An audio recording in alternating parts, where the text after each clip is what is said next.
Once upon a time, a nervous guy in flared jeans stood trembling on a brightly lit stage. Ant and Dec dragged out the longest pause in British TV history. A nation held its breath, fists clenched around Nokia phones, screaming at their CRT screens. This was Pop Idol. This was Saturday Night Religion. Families huddled together, texting frantically as if the universe depended on whether Will or Gareth would win. Pop Idol wasn't just a show, it was a national fever dream. Raw voices, real stakes, judges who didn't hold back. Good. Wasn't blown away. No sob stories, no branding exercises. Just the belief that an awkward guy from Reading could become a star. Fast forward to today. Talent shows feel like karaoke on steroids. Every contestant comes pre-packaged with a tragic backstory, polished by PR teams and spat out by algorithms. The magic, digitized. The risk, scripted. The soul, outsourced to a brand consultant. What killed the phenomenon that once united a nation? Let's rewind. It's 2001. The internet still screeches when you log on. People are buying CDs. Reality TV is in its awkward teenage phase, still figuring itself out. And then Pop Idol appears, like a glitter-covered comet blazing across the cultural sky. Created by Simon Fuller, yes, the Spice Girls guy, Pop Idol was Britain's first true talent competition for the 21st century. The concept was simple. Find the UK's best undiscovered singer, put them on TV, let the public decide their fate.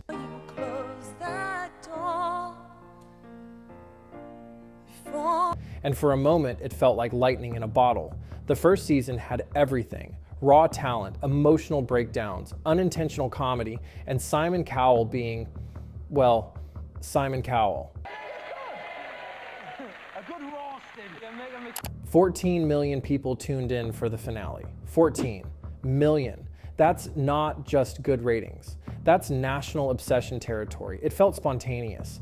Anything could happen. A contestant could be amazing, or they could totally choke. Either way, people cared. They talked about it at work, at school, in the queue at Sainsbury's. Pop Idol made stars out of nobodies and gave people something to root for, something that felt real. Will Young, the slightly awkward guy with the steady voice, won. Gareth Gates, the boy band dreamboat with the stammer, came second, but arguably became even more famous. Gareth Gates. What you've done today is unbelievably brave. Even Darius Dinesh, who auditioned with Britney Spears and somehow turned it into Shakespeare, became a name everyone knew.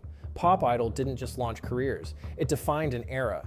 Nobody had media training. Nobody thought about TikTok clips or PR strategies. It was unfiltered, sincere chaos, full of tension, mistakes, and unexpected twists. And that's what made it magical. And the audience, they still believed in talent. Fan forums lit up with passionate discussions after every episode. What I'd like to know is there's obviously a lot more talent.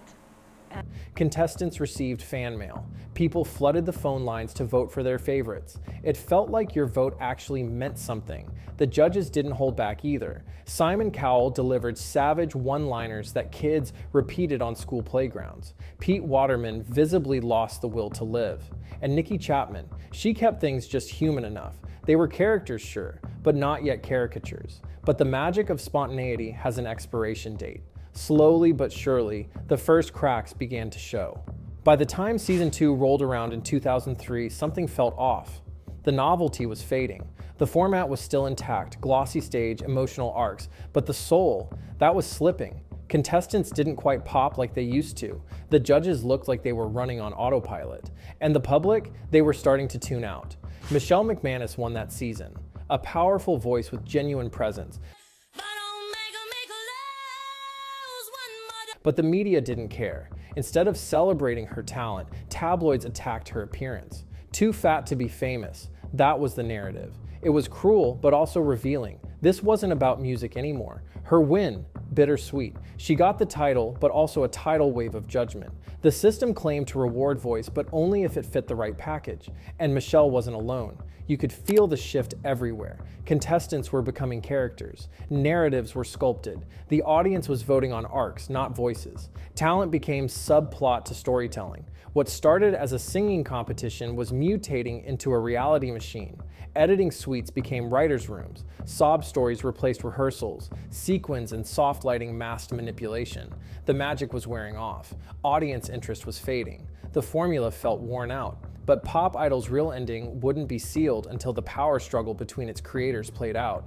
Why? It wasn't just the X Factor's arrival, though that played a role. The truth is, Pop Idol was already bleeding relevance. Ratings were slipping. The format was tired. It had burned bright, fast, and brief. But instead of evolving organically, it was hijacked by bigger egos and bigger ambitions. But this was just the beginning, because what came next made Pop Idol look like Shakespeare in the Park. If Pop Idol's cancellation was a quiet funeral, the events that followed were the messy, drawn-out custody battle, and at the center of it all, two men named Simon. Let's rewind. 2003.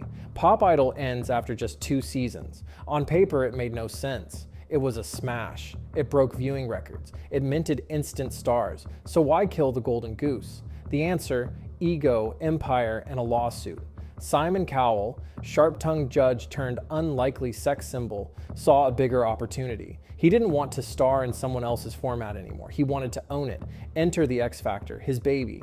But there was a problem. Pop Idol wasn't just a TV show. It was intellectual property, and it belonged to Simon Fuller. Yes, 2 Simons. Like a reality TV Cain and Abel. If Cain wore high-waisted trousers and Abel invented the Spice Girls. So when Cowell launched the X Factor in 2004, Fuller sued. Hard. The claim? That Cowell's new show was a ripoff. And honestly, it kind of was. Same structure, same public voting, same judge tension. Just with a facelift and extra pyrotechnics. The lawsuit dragged on for years. A simmering power struggle dressed up in legalese. Meanwhile, Cowell did what he does best. Turn the drama into PR. That was a great audition. He became the face of Saturday night television. And Pop Idol, it was locked in a rights limbo. Too legally messy to resurrect, too dated to reboot. That legal mess killed any chance of a revival. ITV, seeing the success of X Factor and the tighter editorial grip it offered, shifted all their investment into the new format. It wasn't just about popularity, it was about control. Pop Idol wasn't just canceled, it was buried under paperwork. And here's the twist. While Cowell's X Factor soared, Fuller tried to strike back. He focused on the US version of American Idol, which he still controlled. But even that eventually buckled under the same pressures: overexposure, manipulation, and audience fatigue. Meanwhile, former Pop Idol winners were left stranded. Michelle McManus, dropped by her label. Will Young, forced to reinvent himself to escape the talent show stigma. Gareth Gates became a punchline. The machinery moved on. They were never meant to last. They were format collateral damage. Even Cowell in interviews admitted that Pop Idol was too soft. Not enough drama, not enough control. What he really wanted wasn't just talent, it was total editorial dominance. On X Factor, he could manipulate every aspect: who wins, who cries, and who goes viral. On Pop Idol, there was still some chaos, still some realness, and that made it dangerous. In other words, Pop Idol died not just because it was too real, but because it lacked the editorial control and marketability that Simon Cowell craved. It wasn't about sincerity versus spectacle. It was about ownership, legal leverage, and the ability to manipulate every beat of the show.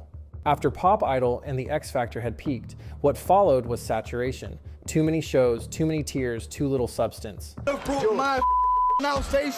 George, what? At first, people still tuned in for the spectacle, but soon the formula showed its seams. By the late 2000s and 10s, viewers knew what was coming. A sob story, a big note, a standing ovation, maybe a confetti shower, and then nothing.